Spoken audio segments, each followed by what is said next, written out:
The Duke wanted a legacy, not a wife, until she collapsed before the court, whispering his name.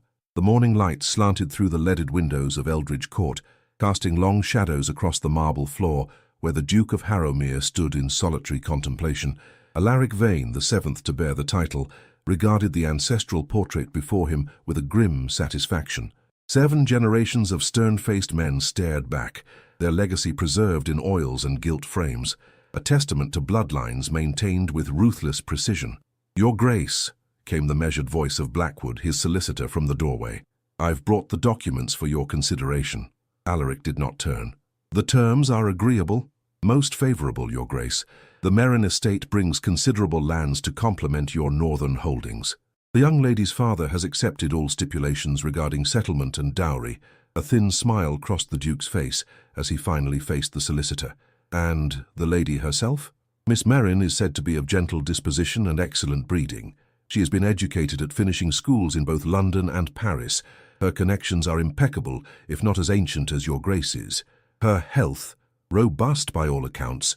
Her mother bore 5 children." Alaric nodded, satisfaction evident in his austere features. At 33 he had delayed marriage long enough. The ducal line required an heir, and with his brother Edmund's recent passing, the burden fell squarely upon his shoulders. "Very well. Arrange the meeting. We shall observe the proper courtship period. 3 months should suffice. And then the announcement." Later that afternoon, Alaric sat in his study, reviewing estate accounts with the detachment of a banker examining ledgers.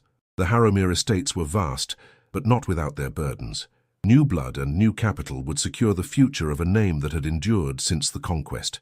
The following week brought the first assembly of the season, where county families gathered at Thornfield Hall.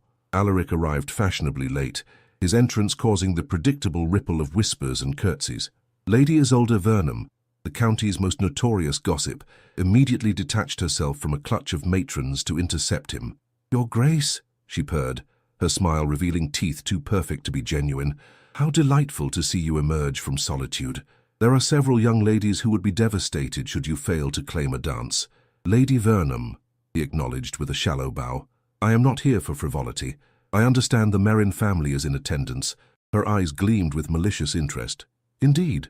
How fortuitous that you should mention them. They arrived but half an hour ago." She leaned closer, lowering her voice to a conspiratorial whisper. "The daughter is a quiet thing. Pretty enough, I suppose, in that insipid way that some gentlemen prefer." Alaric's gaze swept the room until it found its quarry. Lyra Merrin stood near the refreshment table, a vision in pale blue silk.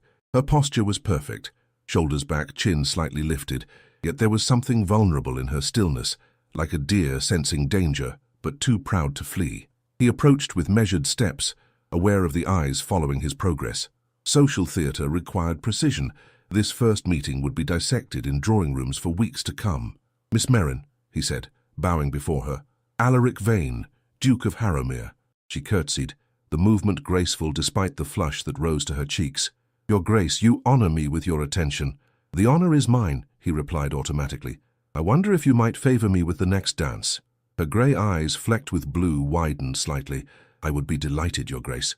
As he led her to the floor, he noted her slender hand resting upon his arm, a fragile thing, like a bird. The music began, and they moved together in the formal patterns of the waltz. She danced well, following his lead with perfect compliance. "You are recently returned from Paris, I understand," he said. "Yes, Your Grace. I completed my studies there last winter.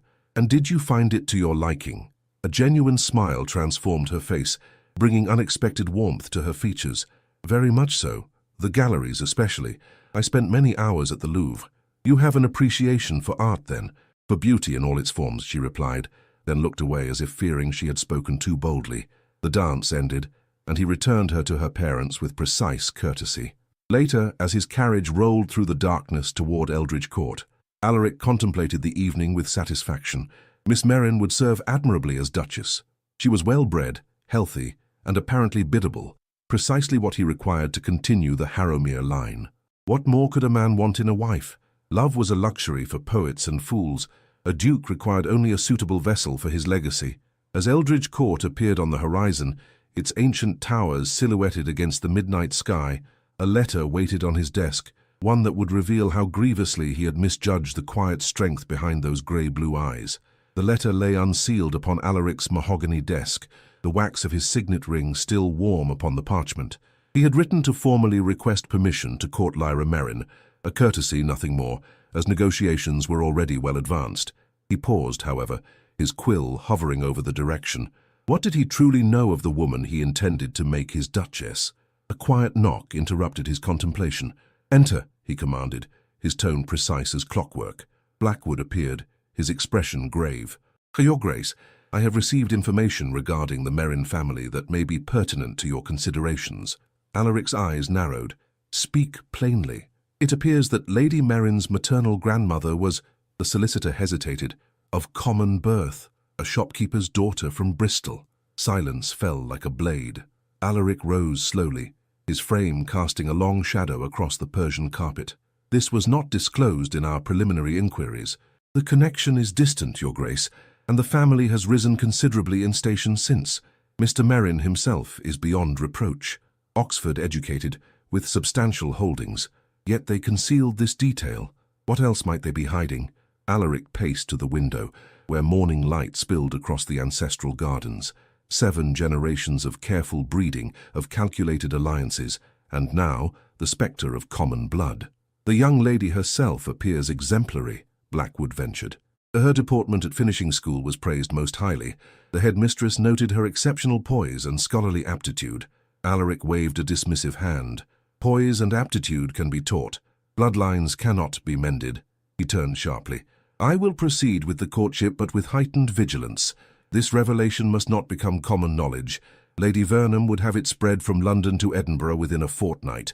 The following day brought an invitation to a small gathering at the Merrin estate, Willowbrook Manor. Though modest compared to Eldridge Court, the property boasted well-maintained grounds and a handsome Georgian facade. Alaric arrived precisely on time, observing the house with a critical eye. The entrance hall was tastefully appointed, if lacking the gravitas of truly ancient wealth. Lyra greeted him in the music room, where afternoon light streamed through tall windows. She wore a dress of soft amber that complemented her chestnut hair, which was arranged in an elegant knot at the nape of her neck. A single strand had escaped, curling against her cheek like a question mark. "Your Grace," she said, curtsying, "we are honored by your visit." "Miss Merrin," he bowed, noting the book that lay open on the pianoforte. "I hope I have not interrupted your studies." A flush crept up her neck. "Poetry, Your Grace." Wordsworth's reflections on nature provide pleasant companionship when one is alone. "I find practical texts more edifying," he replied. "History, economics, agricultural improvement, these have tangible value." She met his gaze directly, something flickering in her eyes that he could not immediately identify. "Perhaps the soul requires nourishment as well as the mind, Your Grace." The boldness of her response surprised him. Here was unexpected steel beneath the composure. "You speak of the soul with conviction, Miss Merrin." "It is the one inheritance we all share equally," she replied, then gestured toward the garden. "Would you care to walk? The roses are particularly fine this season." In the garden they proceeded along gravel paths bordered by immaculate flower beds. Lyra moved with quiet confidence among the blooms, occasionally stopping to admire a particularly perfect specimen. "You have an interest in horticulture?" he inquired. "In creation of all kinds," she answered. "There is something miraculous in nurturing life, don't you think? To see something flourish under one's care." Her words carried an undercurrent that made Alaric unexpectedly conscious of his purpose in courting her. She spoke of nurturing as if it were a sacred act, not merely a biological function. As they rounded a corner, they encountered Mr. Merrin deep in conversation with the head gardener. Upon seeing them, the older man's face brightened considerably. "Your Grace, I see my daughter is showing you our humble grounds." "Indeed, sir, they are most credit to your stewardship." Lyra's father beamed, clearly flattered by the Duke's approval. "We cannot boast the grandeur of Eldridge Court, of course, but we take pride in what we have built here. Built, not inherited." The distinction hung in the air. Alaric inclined his head politely, but his thoughts returned to the revelation of Lyra's grandmother. Common blood had built this estate. Common hands had planted these gardens. The thought disturbed him more than he cared to admit. Later, as tea was served in the drawing-room, Alaric observed Lyra pouring with practiced elegance. Her hands moved with the precision of a ritual, each gesture refined yet natural. When she handed him his cup, Their fingers brushed momentarily. He was struck by their warmth. "Tell me, Miss Merrin, what do you consider the principal duties of a duchess?" he asked, watching her reaction carefully. She set down the teapot with deliberate care. To uphold the dignity of her position through exemplary conduct, to manage the ducal households with efficiency and grace, to support her husband in his responsibilities to crown and country. She paused, then added quietly, "and to ensure the continuation of the family line." Her direct acknowledgement of what was typically left unspoken surprised him. Most young ladies would have demurred or changed the subject. "You speak with unusual frankness," he observed. "I believe clarity prevents later disappointment, Your Grace." Her gaze met his, unwavering. "Marriage is a contract of profound consequence. Both parties should understand precisely what they undertake." As the visit concluded and Alaric took his leave, he found himself oddly disquieted. Lyra Merrin was not quite what he had expected.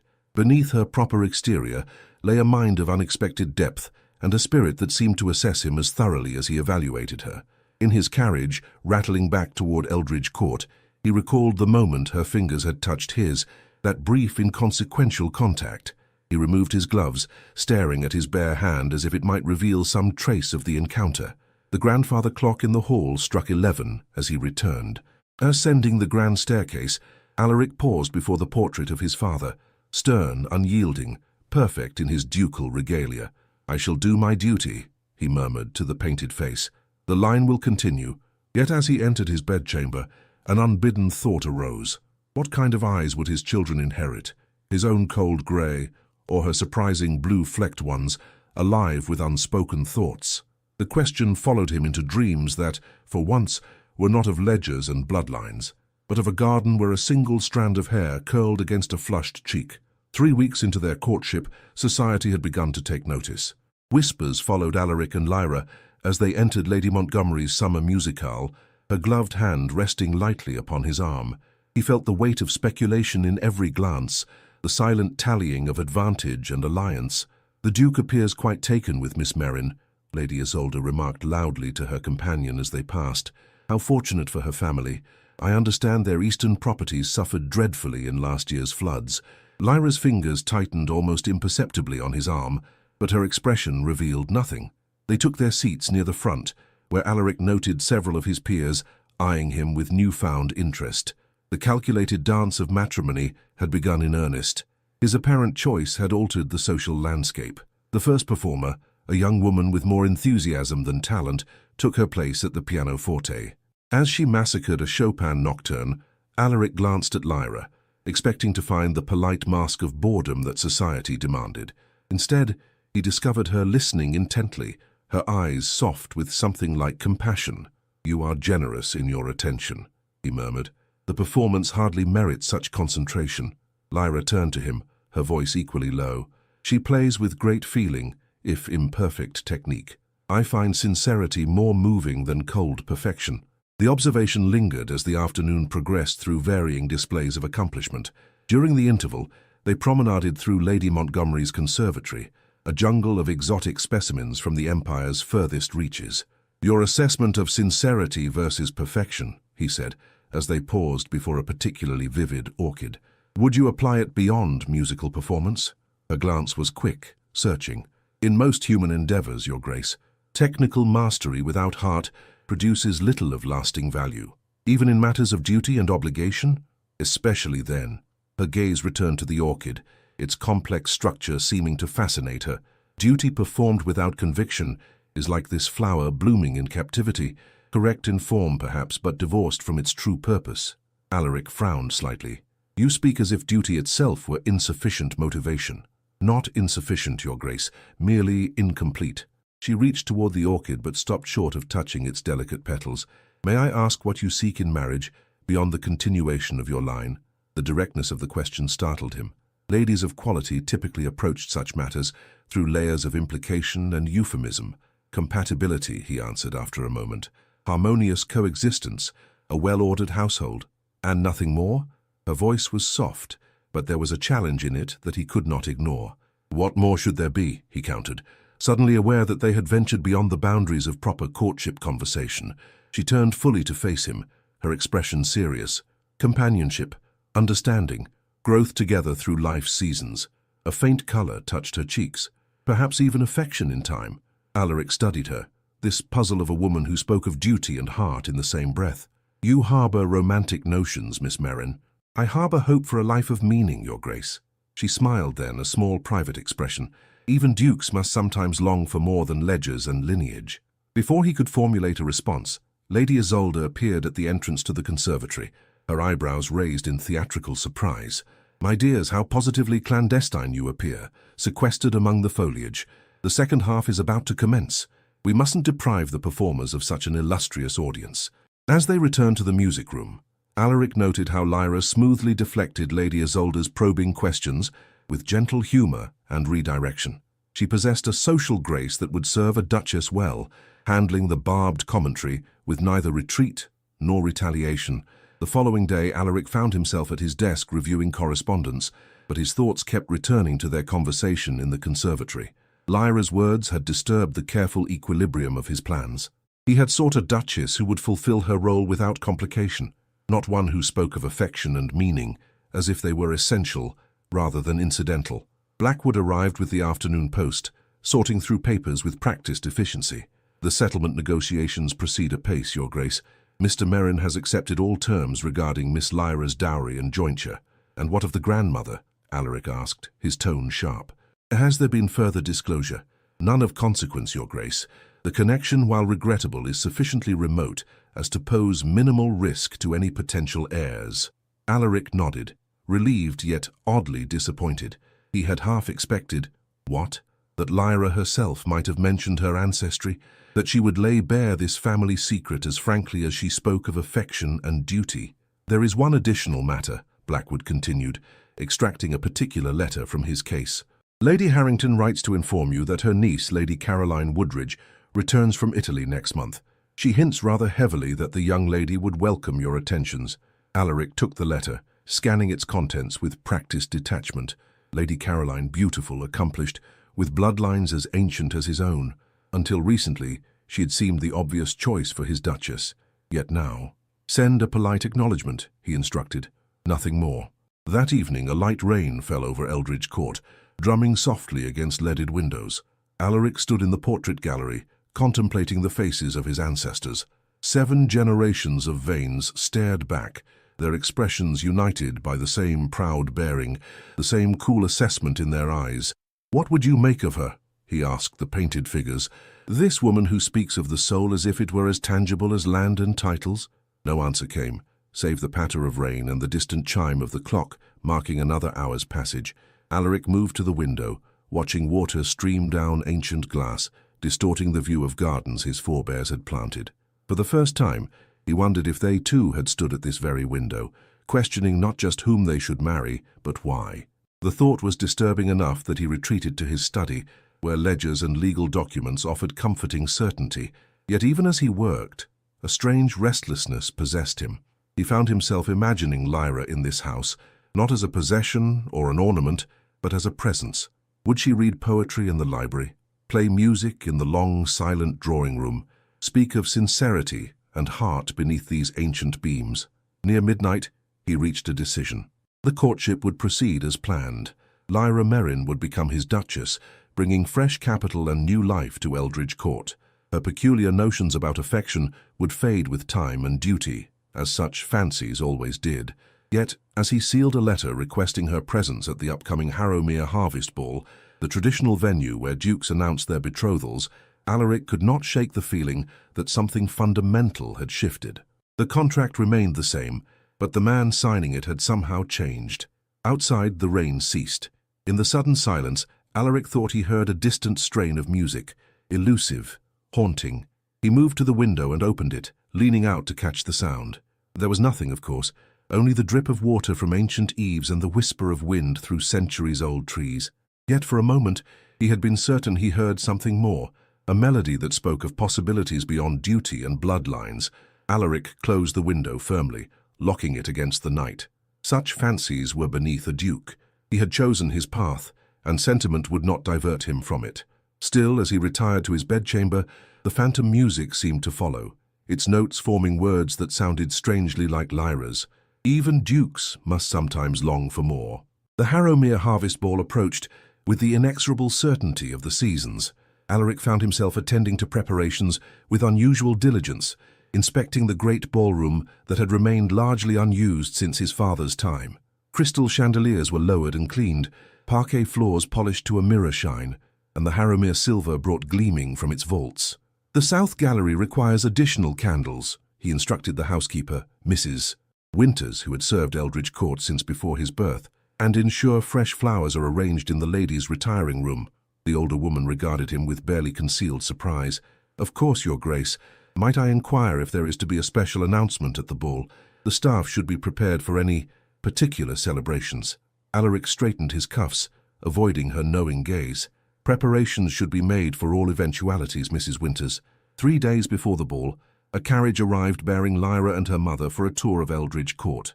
Alaric received them in the grand entrance hall, where marble columns rose to a ceiling adorned with frescoes of vain ancestors ascending to glory. "Welcome to Eldridge Court," he said, bowing over Lady Merrin's hand before turning to Lyra. Something in her expression, a mixture of appreciation and assessment rather than awe, stirred an unexpected desire to know her thoughts. "Miss Merrin, I trust your journey was comfortable." "Most agreeable, Your Grace." Her eyes moved past him to take in the grandeur of the hall.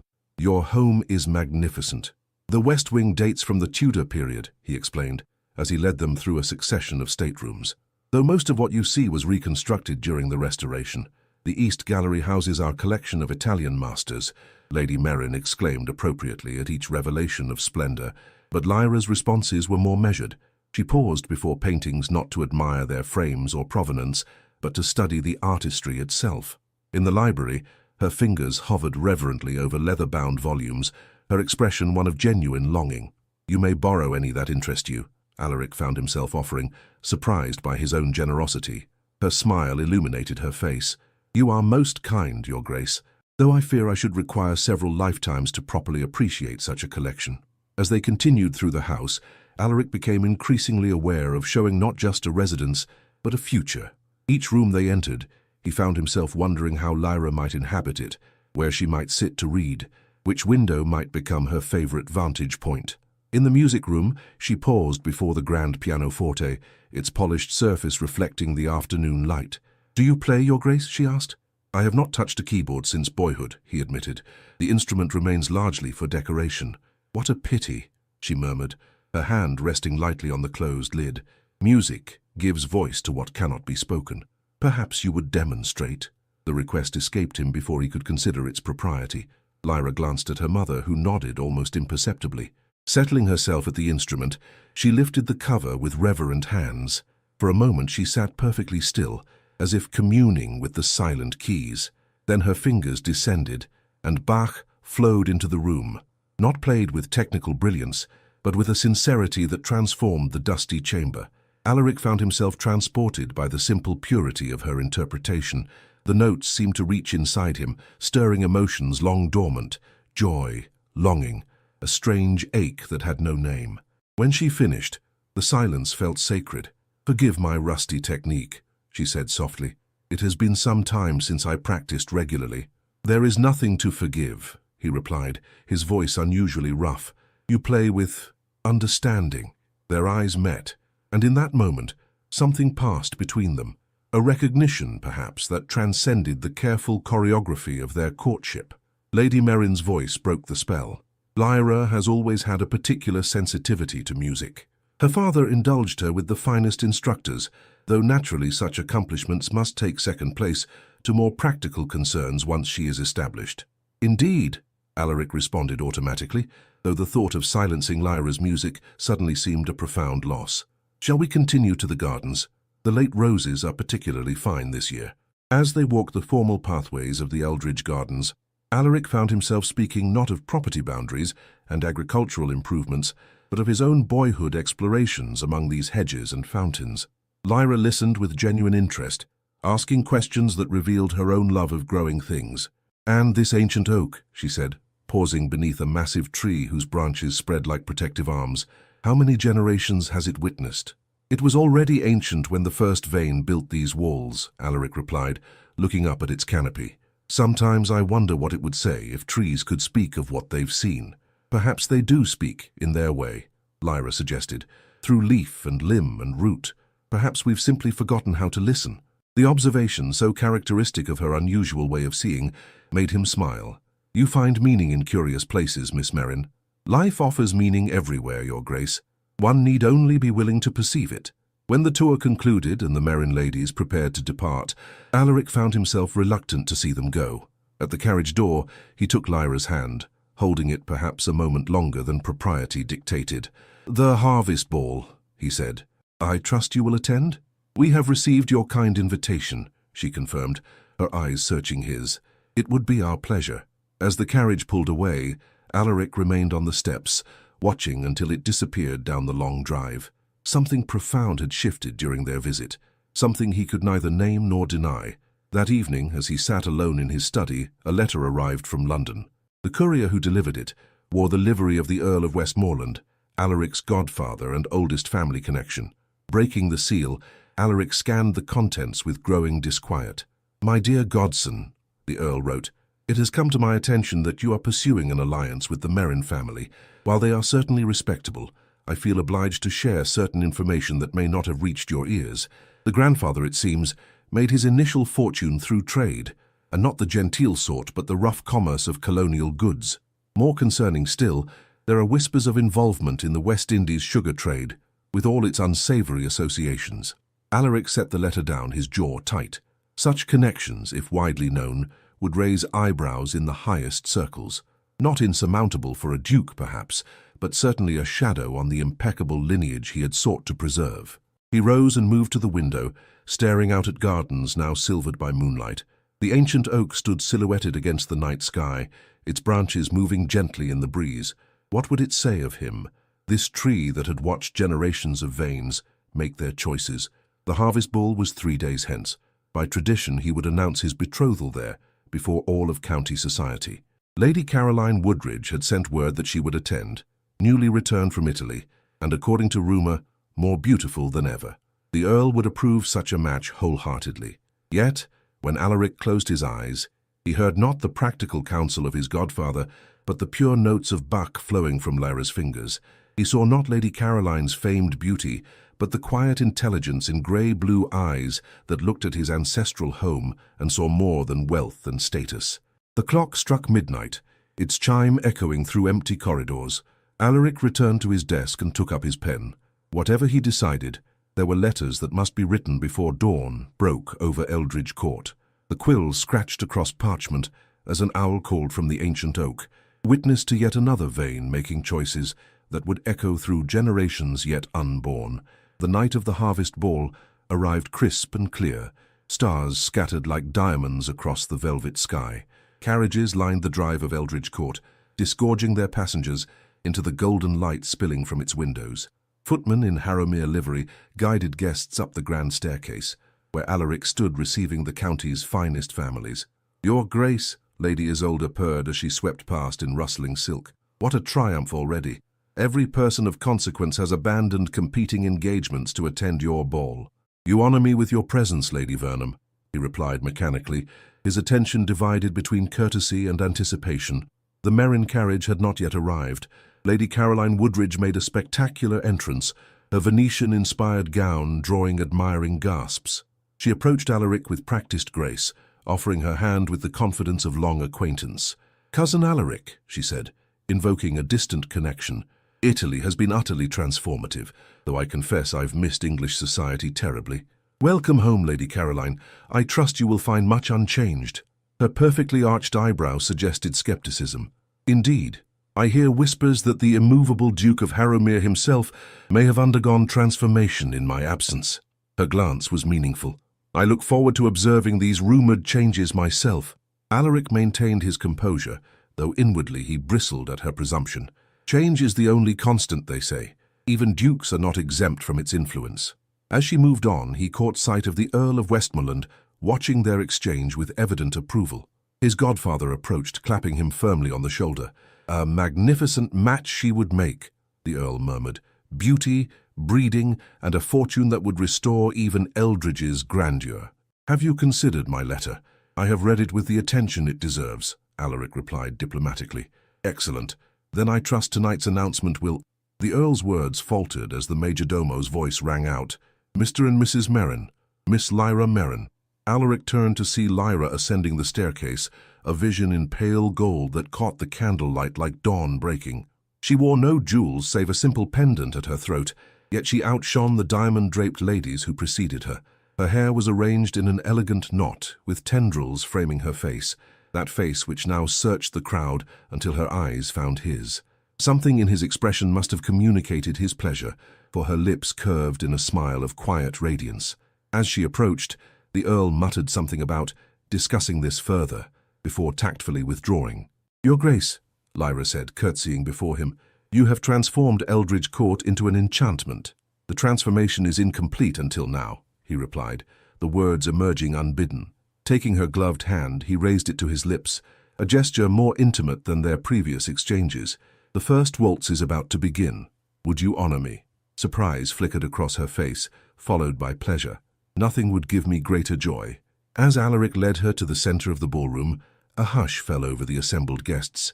The Duke's choice of partner for the opening dance was a clear statement of intent. Lady Isolde's fan fluttered with frantic excitement. Lady Caroline's perfect features froze in a mask of composure. The Earl of Westmoreland's expression darkened perceptibly. None of this registered with Alaric as the orchestra struck the first notes. With Lyra in his arms, moving in perfect harmony to the music, the machinations of society receded into insignificance.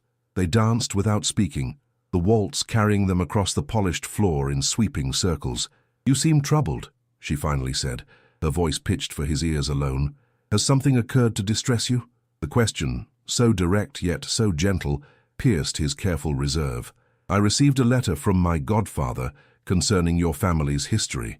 He mentioned connections to trade that some might consider problematic." He felt her stiffen slightly, though her steps never faltered. "The sugar plantations," she said quietly. "Yes, my grandfather inherited such interests through his first wife's family. When he understood the true nature of those operations, he divested himself of all connections and used much of his fortune to support abolition efforts. It is not a history we celebrate, but neither do we hide from it." Alaric studied her face, finding no evasion there. "You speak of it with remarkable candor. Would you prefer I dissemble?" Her gaze was steady. "The past cannot be undone, Your Grace. We can only choose how we respond to its legacy." As the waltz ended, Alaric bowed over her hand, his decision crystallizing with sudden clarity. "Would you walk with me? There is something I wish to discuss away from prying ears." He led her toward the conservatory, a glass-enclosed garden where exotic palms created secluded alcoves. Guests paused in their conversations to watch their progress, speculation rippling in their wake. Lady Isolde made as if to intercept them, but a single look from Alaric deterred even her formidable determination. In the relative privacy of the conservatory, moonlight filtered through glass panels to cast dappled shadows across stone paths. The air was heavy with the scent of night-blooming jasmine. "Miss Merrin, Lyra," Alaric began, her given name feeling both foreign and right upon his lips. "I have not been entirely forthcoming about my intentions." Her expression remained composed, though her hand moved unconsciously to the pendant at her throat. "I understand, Your Grace. Your godfather's revelations have naturally altered your considerations." "No," he said quickly. "That is not—" He paused, gathering his thoughts. "My intentions toward you were initially pragmatic, a suitable alliance advantageous to both our families. Your dowry would strengthen Eldridge's foundations. My title would elevate your family's standing. A reasonable arrangement," she said softly, though something in her eyes dimmed. "But I find my thoughts have evolved." Alaric paced before her, uncharacteristically unsettled. "When you played Bach in the music room, I heard something I had forgotten existed. When you spoke of the oak tree's witness, you awakened perspectives I had never considered." He stopped, facing her directly. "You asked what I sought in marriage, beyond continuation of my line. I gave you a cold answer, Lyra, an incomplete one." Her breath caught visibly, the rise and fall of her chest quickening beneath gold silk. "And now I find myself wanting precisely what you described: companionship, understanding, the possibility of affection." The admission cost him something of his careful reserve, yet the relief of speaking truth was immense. "I would court you properly, not as a broodmare for the vain lineage, but as a woman whose mind and heart I have come to admire." Lyra's eyes widened, luminous in the moonlight. "Your Grace, Alaric, I—" Before she could continue, a commotion erupted at the conservatory entrance. Lady Caroline stood framed in the doorway, her face a study in calculated interruption. "Dear cousin," she called, her voice carrying clearly despite its affected softness. "Forgive my intrusion, but your guests are eagerly anticipating your announcement. The Earl has hinted at momentous news, and speculation runs rampant." Alaric felt Lyra withdraw, her momentary openness replaced by careful dignity. "You must not keep your guests waiting, Your Grace," she said, stepping back from him. "Society will have its due." "Lyra," he began, but she shook her head slightly. "We will speak again," she promised, then moved toward the exit, nodding politely to Lady Caroline as she passed. Left alone with his cousin, Alaric made no effort to hide his displeasure. "Your timing is remarkably precise, Caroline." She approached, trailing fingers along a marble balustrade. "One might say providential. Really, Alaric, the Merrin girl. I returned from Italy expecting to find you still the model of ducal propriety, only to discover you on the verge of aligning Harrowmere with trade money. The Earl is beside himself." "The Earl is not Duke of Harrowmere," Alaric replied coldly. "Nor are you my keeper." "But I am your friend," she countered, her tone softening. "And friends protect each other from impulsive mistakes. Think carefully before you make any announcements tonight. There are whispers about the Merrin fortune, sugar plantations, Alaric, slave labor. Is that the legacy you wish to bind to Harrowmere?" The accusation struck with calculated precision. Alaric felt its weight, even knowing Lyra's explanation. "You overstep, Caroline. Perhaps, but at least hear the Earl out before you decide. He awaits you in your study." She smiled, victory in the curve of her lips. "For the sake of friendship, if nothing else." As Caroline swept away, Alaric remained in the moonlit conservatory, torn between returning to the ball and confronting his godfather. The night that should have culminated in his betrothal had become a battlefield of competing interests and hidden agendas. The jasmine's perfume suddenly seemed cloying, the conservatory's beauty a facade for uglier truths. He thought of Lyra's face when he had spoken of companionship and understanding, the hope and vulnerability there. And he thought of his ancestors, those stern portraits watching from gilded frames, demanding that the vain name remain untainted by scandal. The clock in the great hall struck 10, its resonant chime reaching even the furthest corners of Eldridge Court. Alaric straightened his shoulders and made his decision. Whatever announcement would be made this night, it would be on his terms, not the Earl's, not Caroline's, not even society's. With measured steps, he left the conservatory and headed toward his study, where the past and future waited to stake their competing claims on the present moment. The study door closed behind Alaric with the weight of finality. The Earl of Westmoreland stood before the fireplace, his aristocratic profile outlined by flames that cast more shadow than light. Neither man spoke immediately. The silence stretched taut between them. "Your godmother would be gravely disappointed," the Earl finally said, his voice quiet yet cutting, "she who traced her lineage to William the Conqueror himself." "My godmother was also known for her compassion and discernment," Alaric countered, moving to stand opposite the older man. "Qualities I find lacking in your interference tonight." The Earl's eyebrows rose. "Interference? I have merely provided information vital to your decision-making. Information, I might add, that the Merrins themselves saw fit to obscure." "They obscured nothing. Miss Merrin addressed the matter with complete transparency when I raised it. After being confronted, yes." The Earl extracted a folded document from his coat. "But there is more. Your solicitor, while thorough in many respects, failed to discover this." Alaric accepted the paper with reluctance. Unfolding it, he found himself looking at a newspaper clipping dated some 15 years earlier. The headline blared, "Merrin imports linked to slave-produced goods. Her grandfather claimed ignorance," the Earl continued, as Alaric scanned the article. "Divested himself publicly, made charitable donations to assuage his conscience. But the fortune that provides Miss Lyra's dowry was built on such trade. Is that a stain you wish to introduce to the Harrowmere line?" Alaric set the clipping aside, his expression carefully controlled. "The sins of the grandfather are not the responsibility of the granddaughter. Perhaps not morally, but socially. The taint remains, Alaric. Lady Caroline, by contrast, offers impeccable bloodlines and connections that would strengthen Harrowmere's position at court. I am not discussing Lady Caroline." "Then let us discuss your duty." The Earl's tone hardened. 7 generations of Vanes have preserved this title, these lands, this name. Would you risk all for a momentary infatuation? The girl is pretty enough, I grant you, and apparently possesses some charm. But a duchess requires more than charm. She requires irreproachable ancestry. Alaric turned away, pacing the length of the study. Outside, music and laughter filtered from the ballroom, the sound of society celebrating while deeper currents ran beneath its glittering surface. You speak as if lineage alone determines worth. For a duke, it does. The Earl moved to Alaric's desk, where the brandy decanter stood. Pouring 2 glasses, he offered one to his godson. I have watched you grow from boy to man, Alaric. I promised your father I would guide you in his absence. He would expect me to speak plainly now. Miss Merrin cannot be Duchess of Harrowmere. Alaric accepted the brandy but did not drink. Because of events that occurred before her birth? Because her grandfather once owned interests in morally reprehensible commerce, which he later denounced and made reparations for? Because perception shapes reality in our world. The Earl sipped his drink, his tone gentler now. I do not question the girl's personal qualities, but a duchess is not merely a wife.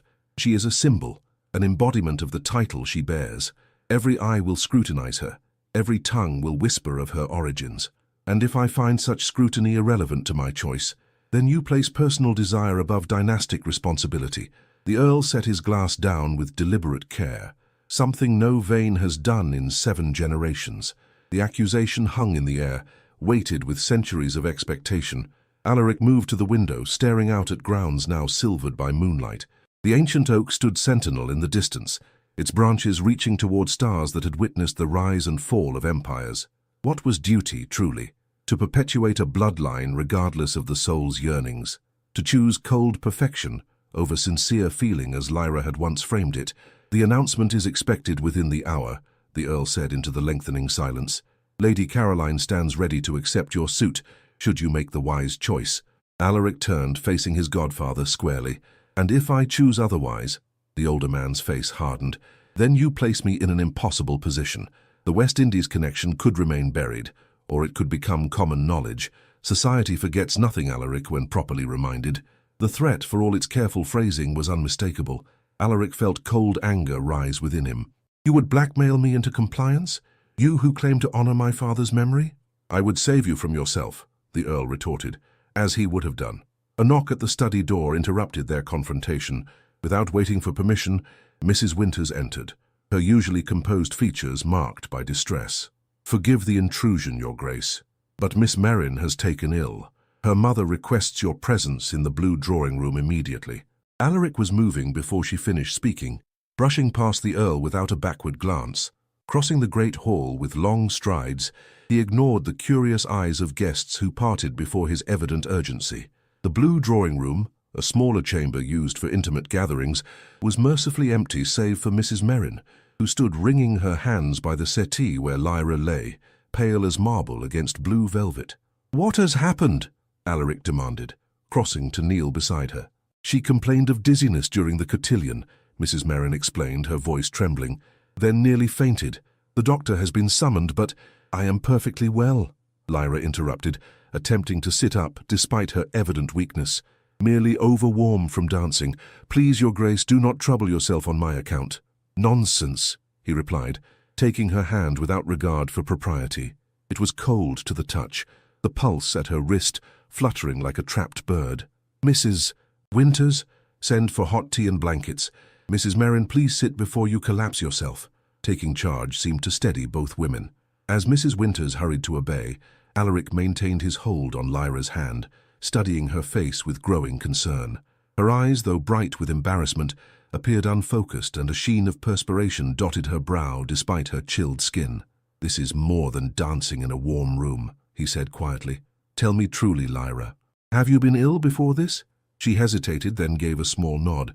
"Small spells of weakness these past weeks. Nothing serious. I thought perhaps the excitement of—" She trailed off, color rising briefly in her pale cheeks. "Of our courtship?" he finished, surprising himself with the tenderness in his voice. "Of everything," she amended, her gaze dropping. "The invitations, the visits, the expectations. I did not wish to disappoint anyone." The admission pierced Alaric more deeply than he could have anticipated. Had he been so blind to her struggle, so consumed with lineage and legacy that he failed to see the woman herself faltering. "You should rest," he said, reluctantly releasing her hand as Mrs. Winters returned with tea and blankets. "Your parents should take you home as soon as the doctor has seen you." "But your announcement," she began, distress evident in her voice. Everyone can continue to speculate," he interrupted firmly. "Your health takes precedence over social theatre."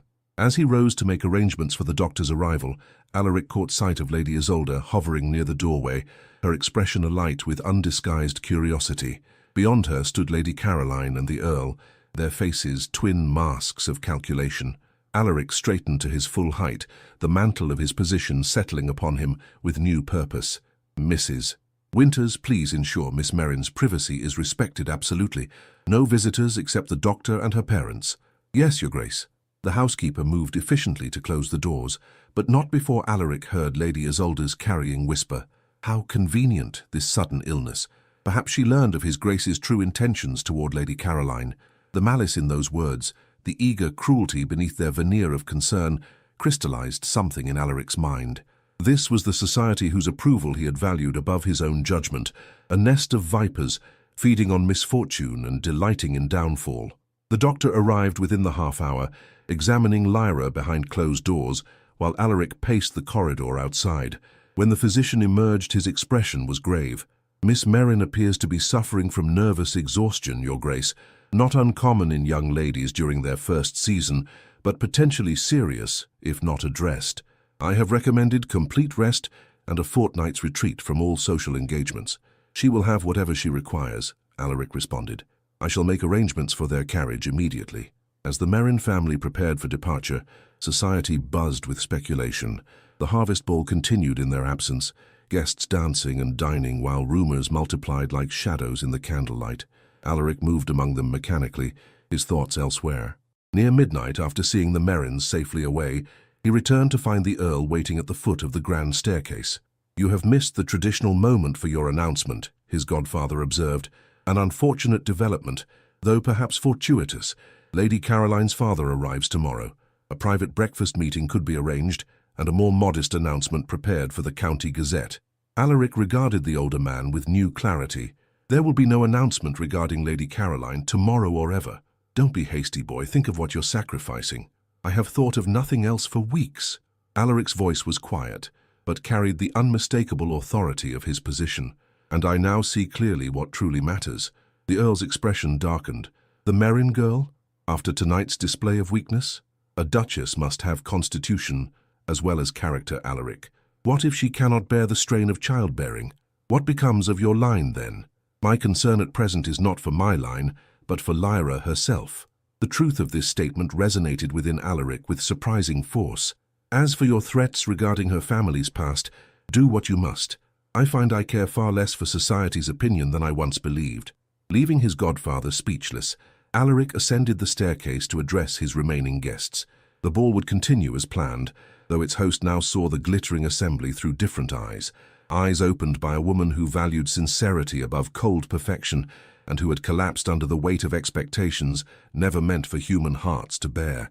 Tomorrow he would send roses to Willowbrook Manor, along with a letter containing words he had never imagined writing, words of concern not for legacy or lineage, but for Lyra herself.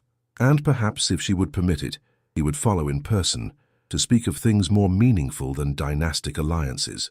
The clock struck midnight as he re-entered the ballroom, its chime marking not an announcement of betrothal, but the death of one Duke of Harrowmere and the birth of another, a man awakening to the possibility that love might be the greatest legacy of all. 3 weeks passed before Lyra was deemed well enough to receive visitors. Throughout her convalescence, Alaric had sent daily inquiries, along with books from his library and flowers from the Eldridge greenhouses.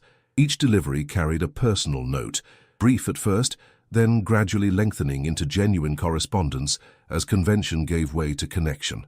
On a crisp October morning, Alaric's carriage finally turned up the drive to Willowbrook Manor. Though modest compared to Eldridge Court, the Merrin home possessed a warmth that struck him anew as he approached.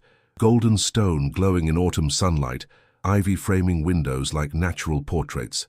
This was a house designed for living, not merely for impressing. Mr. Merrin greeted him in the entrance hall, his manner cordial if reserved. "Your Grace, welcome." Lyra awaits you in the garden room. She insisted on rising for your visit, despite our reservations. I would not wish to tax her strength, Alaric replied, suddenly uncertain. Perhaps another day would be more prudent. The older man studied him with unexpected perception. My daughter has anticipated your visit with great eagerness, Your Grace. I believe your absence would prove more taxing than your presence. Following Mr. Merrin through the house, Alaric noted touches that spoke of Lyra's influence. Fresh flowers arranged with artistic simplicity, books left open as if in mid-conversation, a shawl draped carelessly across a chair. Eldridge Court, for all its grandeur, possessed no such evidence of actual habitation. The garden room proved to be a charming conservatory, overlooking autumnal grounds. Lyra sat in a wicker chair by the windows, wrapped in a blue shawl, despite the room's warmth. Her face, turned toward the gardens, showed the pallor of recent illness. Yet when she heard their approach, the smile that illuminated her features transformed weakness into radiance. Your Grace, she said, attempting to rise. Please, remain seated, Alaric urged, crossing to her side with swift strides. And I think perhaps after all our correspondence, you might call me Alaric. Mr. Merrin discreetly withdrew, leaving them alone in the sunlit room. For a moment, neither spoke. Alaric found himself searching her face for signs of recovery, cataloguing each detail, the shadows beneath her eyes, the slight hollowing of her cheeks, yet also the unmistakable spark of intelligence that illness had not dimmed. You look better than I feared, he finally said, taking a seat opposite her. And you look exactly as I remembered, she replied, her smile turning wry. Though perhaps there is something different about your eyes. My eyes? They see me now, she said simply. Not merely a potential duchess, but me. The observation, so characteristic of her directness, caught him between surprise and recognition. I believe they began to see you the moment you played Bach in the music room, though it has taken me considerably longer to understand what I was seeing. Her fingers moved unconsciously to the pendant at her throat, the same one she had worn at the harvest ball. And what do you see now, Alaric? The question hung between them, weighted with possibilities neither had acknowledged during their proper courtship. Alaric considered his answer carefully, aware that this moment would shape whatever came after. I see a woman of uncommon perception and grace, he began slowly, one who values sincerity above appearance, and who sees beauty where others perceive only utility. I see someone who has endured society's cruelties and emerged with kindness intact. He leaned forward, his voice lowering. And I see the person with whom I wish to share not merely a name or a title, but a life. Lyra's eyes widened, her breath catching visibly. Even knowing what you now know about my family's history, the Earl made no secret of his disapproval at the ball. Lady Caroline made her expectations equally clear. The Earl speaks for a world I increasingly find hollow, Alaric replied, surprising himself with the vehemence of his conviction. As for Lady Caroline, her expectations are irrelevant to my intentions. And what are your intentions precisely? Lyra asked, her directness both challenge and invitation. Instead of answering immediately, Alaric rose and moved to kneel before her chair, taking her hands in his. They were cool to the touch, delicate yet strong, hands that created music and meaning where there had been silence. My intention, Lyra Merrin, is to ask you to become my wife, not because you would make a suitable duchess, though you would surpass all expectations in that regard, not because your dowry would strengthen Eldridge's foundations, though practicalities need not be entirely dismissed. His voice softened. But because when you collapsed at the ball whispering my name, I discovered that all considerations of lineage and legacy meant nothing compared to the fear of losing you. Lyra's eyes filled with tears that trembled but did not fall. For you heard me then. When I fell, I heard you, he confirmed. And in that moment I heard myself as well. The voice I had been silencing beneath duty and expectation. She withdrew one hand from his grasp, touching his cheek with wondering fingers. They say the Duke of Harrowmere never shows emotion in public, yet I saw your face as consciousness left me. The Duke of Harrowmere died that night, Alaric said quietly. The man who emerged cares far less for what they say, and far more for what is true. A single tear escaped, trailing down Lyra's pale cheek. And what is true, Alaric? That I love you. The words, never before spoken in his adult life, emerged with surprising ease, not as a possession or an ornament or a means to an end, but as the person who awakened me to possibilities beyond duty, who showed me that legacy without love is merely empty inheritance. Lyra's composure finally broke, tears flowing freely now. "I have loved you since you first visited Willowbrook," she confessed. "Not the Duke with his title and lands, but the man who looked at my father's modest library and spoke of books with genuine reverence. The man whose eyes softened when he thought no one was watching." Alaric captured her hand against his cheek, turning to press a kiss to her palm. "Then you will marry me, despite my arrogance and blind adherence to tradition, despite the scandal that may come when the Earl makes good on his threats to expose your grandfather's past? If you will have me despite my common blood and fragile constitution," she countered, "despite the whispers that will surely follow a duke who marries for love rather than advantage." "Let them whisper," Alaric said firmly. "Eldridge Court has stood for centuries. It can withstand gossip." Lyra laughed then, the sound like music in the sunlit room. "How shocked Lady Isolde will be. She told my mother at the ball that you were merely using me to make Lady Caroline jealous." "Lady Isolde understands neither jealousy nor love," Alaric replied, rising to his feet, but maintaining his hold on Lyra's hands. "May I speak to your father today, or would you prefer to wait until your health is fully restored?" "Speak to him," she urged, "though he will insist on a proper engagement period. Papa is progressive in many ways, but he maintains certain traditions. As do I, now that I have re-examined which ones truly matter." Alaric hesitated, then added, "There is one more thing you should know before you commit yourself fully." Concern flickered across Lyra's face. "What is it?" "I have written to Lady Harrington declining any connection with Lady Caroline. I have also informed the Earl that I will not be intimidated by threats regarding your family's history." His expression hardened momentarily. "In fact, I have taken steps to address that history directly. A portion of the Harrowmere fortune will establish a foundation for the education of disadvantaged children, including those descended from West Indies labourers." Lyra's expression transformed from concern to wonder. "You would do this? Acknowledge the past so openly?" "The only shame lies in denial, not in making amends," Alaric replied. "Your grandfather understood this when he divested from the sugar trade and supported abolition. I merely follow his example, albeit belatedly."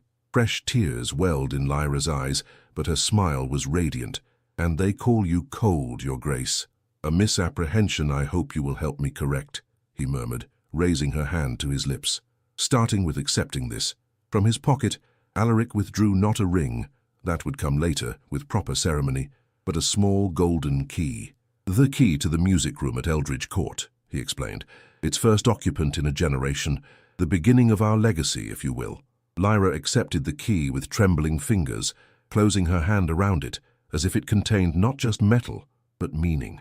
"A legacy of music and books and growing things," she whispered, "of children raised to value sincerity above appearance, of love above duty," Alaric added softly, though the two need not always stand opposed. As autumn sunlight streamed through the glass, highlighting strands of gold in Lyra's hair, Alaric felt the weight of 7 generations watching, not with disapproval, as he had once feared, but perhaps with recognition. For what was the purpose of preserving a name, if not to attach it to something worth remembering?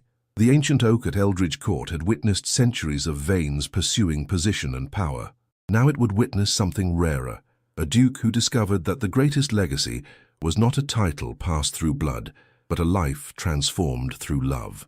The Earl of Westmoreland made good on his threat sooner than expected. 2 days after Alaric's proposal, the County Gazette published a lengthy article detailing the Merrin family's questionable origins and commercial entanglements. Though carefully worded to avoid outright libel, the piece left readers in no doubt that Miss Lyra Merrin's grandfather had profited from morally dubious enterprises in the West Indies. Alaric, reading the article over breakfast, felt anger rise like bile in his throat. Yet beneath the fury lay something unexpected: relief. The worst had happened. The shadow had emerged into daylight where it could be confronted directly rather than whispered about behind closed doors. "Your instructions regarding today's correspondence, Your Grace?" Blackwood inquired, hovering at his elbow. "Prepare 2 letters immediately," Alaric replied, setting aside the Gazette.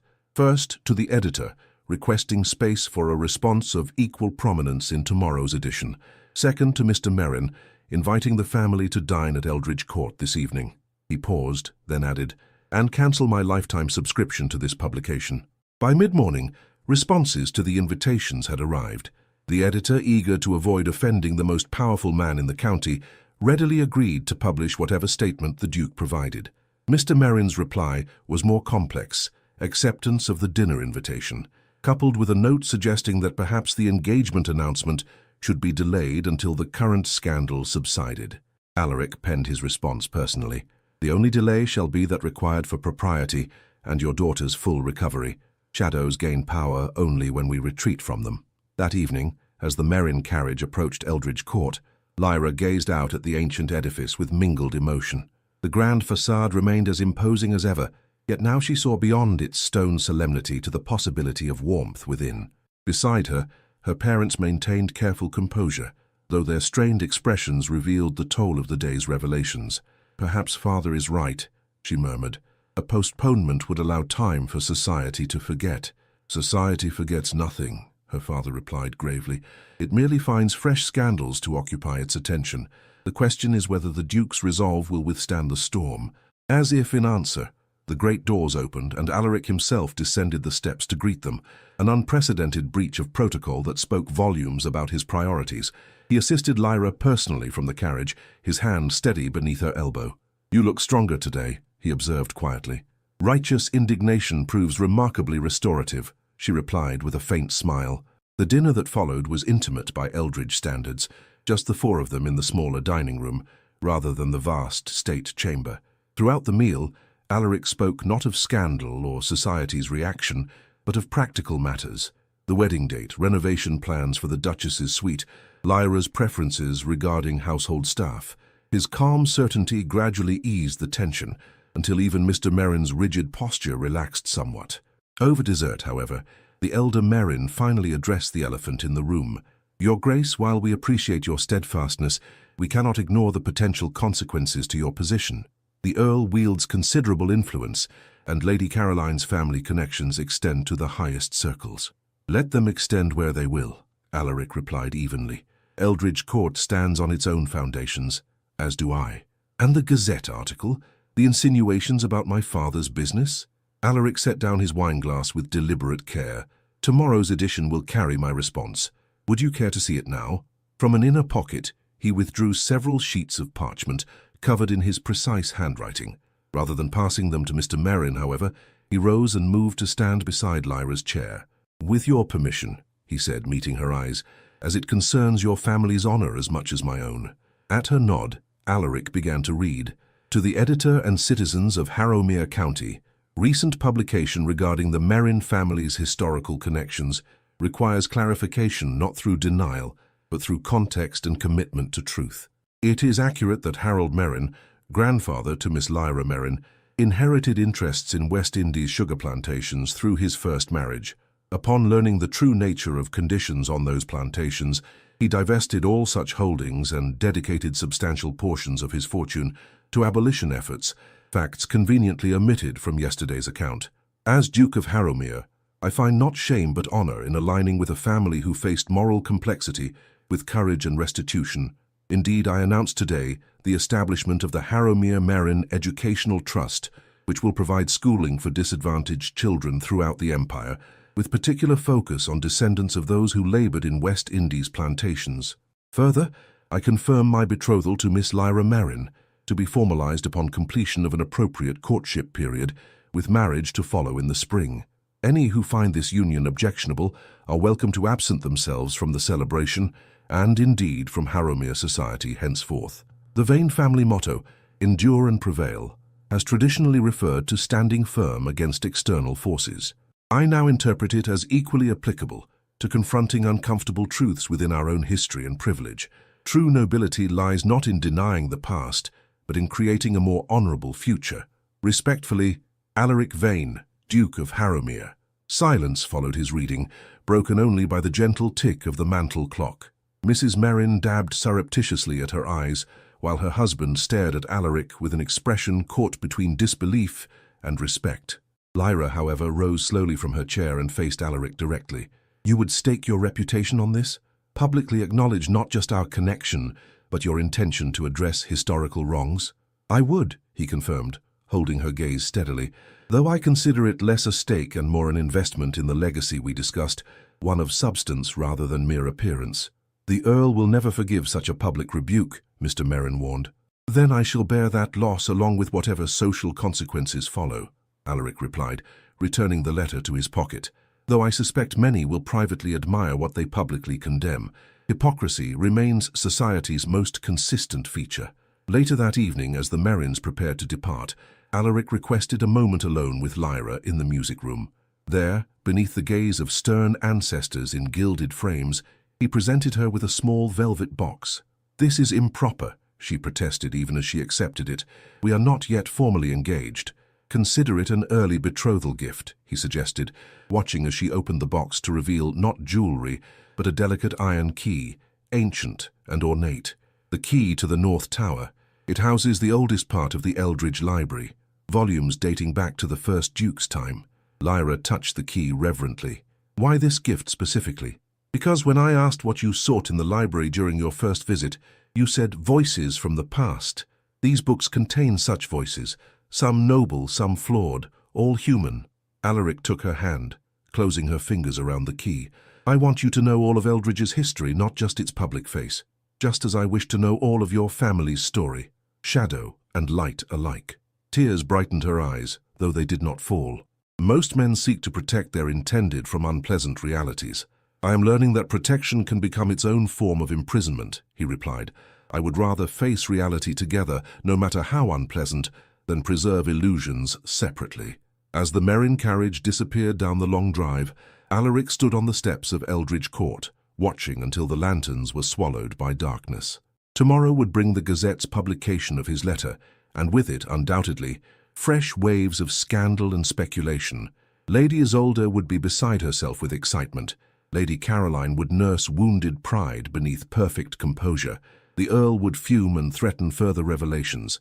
Yet for the first time in his adult life, Alaric found himself looking forward to tomorrow, not with calculated anticipation of advantage, but with genuine curiosity about possibilities.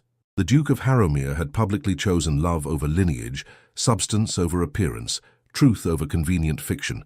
The ancient oak that had witnessed generations of Vanes pursuing status and security would now observe something unprecedented. A duke who discovered that the truest form of nobility had nothing to do with birth and everything to do with courage. As Alaric turned to re-enter Eldridge Court, the portrait gallery seemed less imposing than before.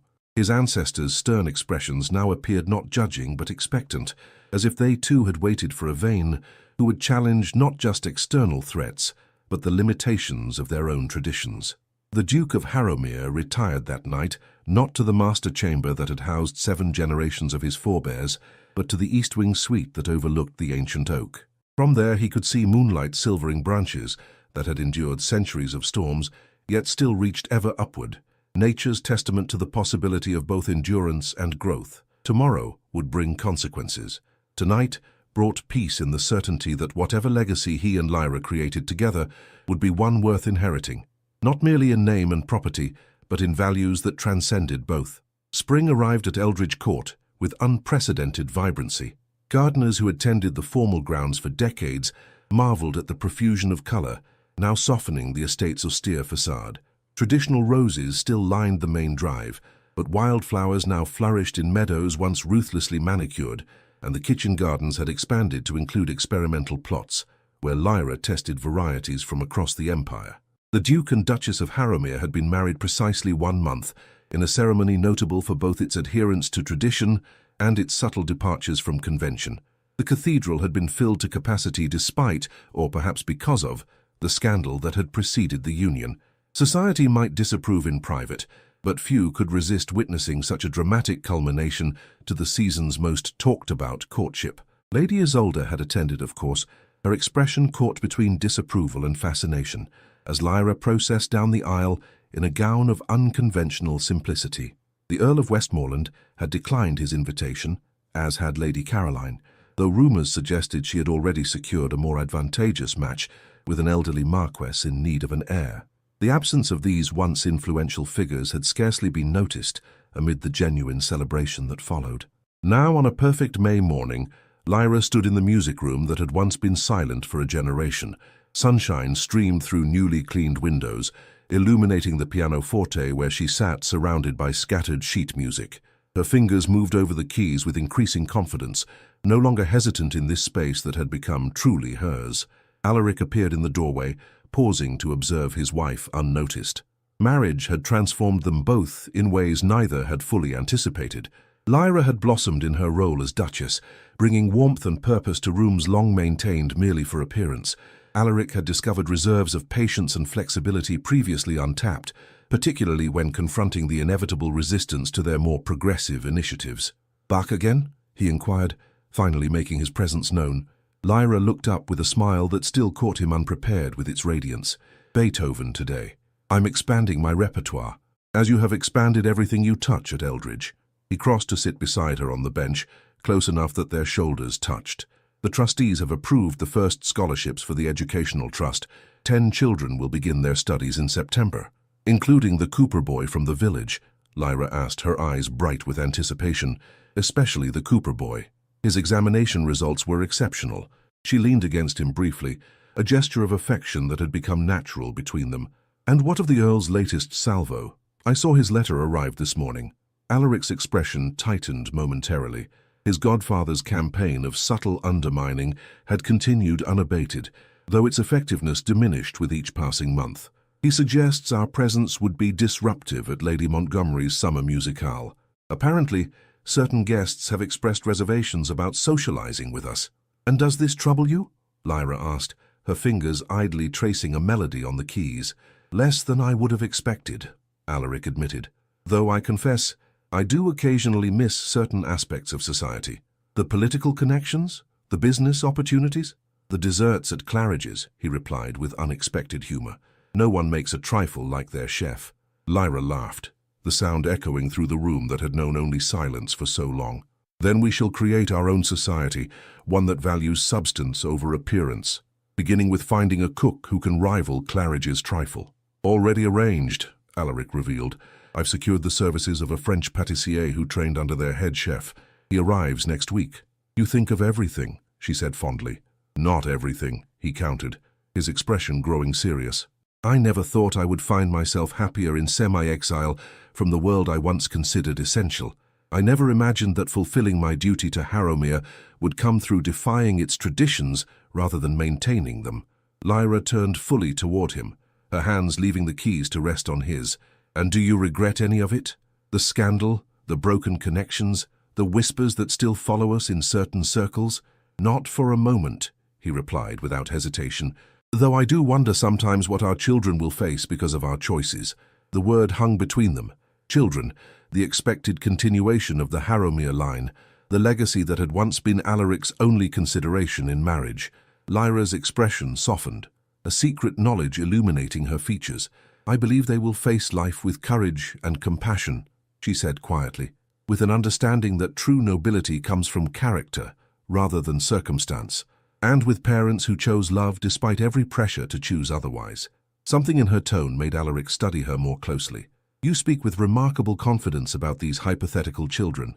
"Perhaps not entirely hypothetical," she replied, color rising in her cheeks.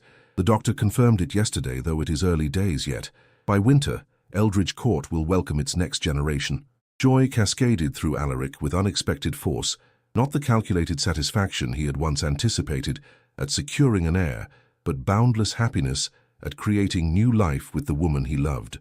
Without words, he gathered Lyra into his arms, holding her with tender reverence. "Are you pleased?" she whispered against his shoulder.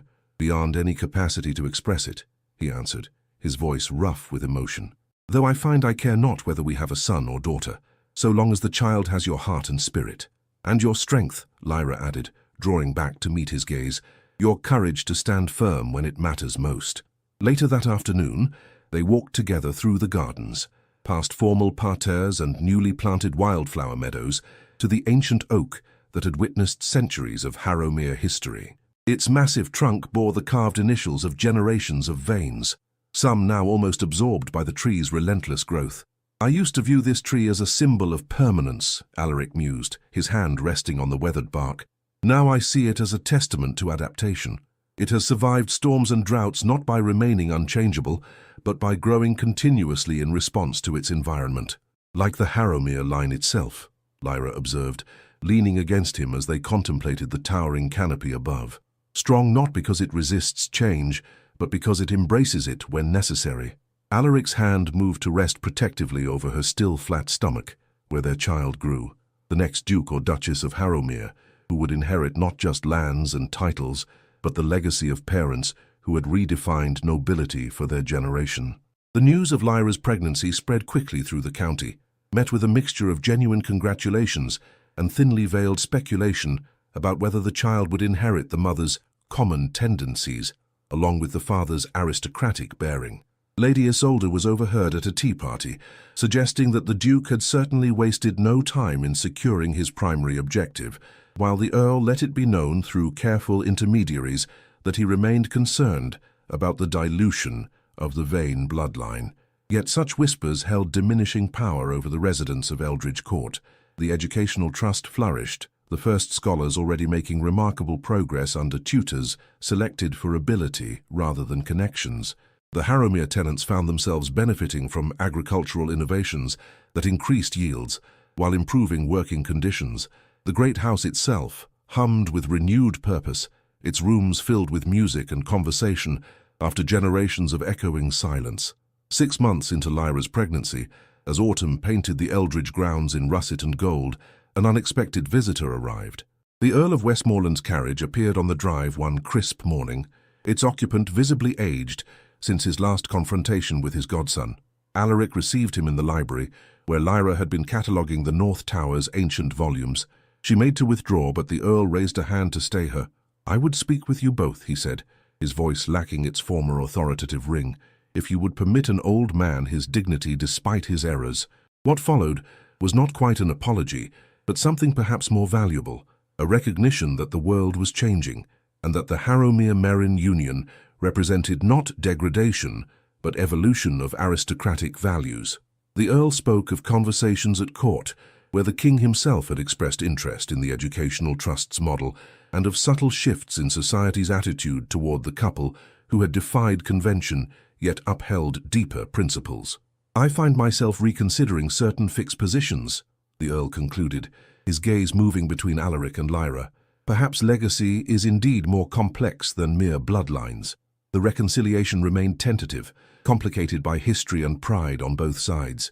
Yet as the Earl departed, having formally requested to be considered as the child's godfather, Lyra and Alaric stood together on the steps of Eldridge Court, with the sense that another bridge had been built between past and future. That evening, as twilight softened the estate's contours, they sat together in the music room, Lyra's hands resting on keys that now responded to her touch like old friends. Her condition had rendered certain notes difficult to reach, but she played with the sincerity that had first captured Alaric's attention all those months ago. "What shall we name this child?" she asked during a pause, her hand moving to the prominent curve of her belly, where their future visibly grew. Alaric considered the question with uncharacteristic whimsy. "If a girl, perhaps Harmony, for what you have brought to Eldridge Court. If a boy, perhaps Valor, not for battlefield courage, but for the bravery to choose one's own path. Or perhaps something simpler," Lyra suggested with a smile. "A name that carries its own weight without predetermined expectations. A clear page upon which they may write their own story."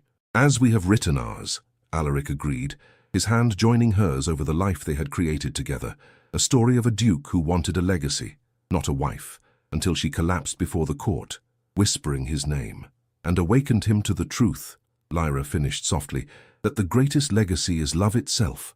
Outside, the ancient oak stood sentinel as darkness fell, its branches reaching toward stars that had witnessed countless human dramas unfold beneath their distant light.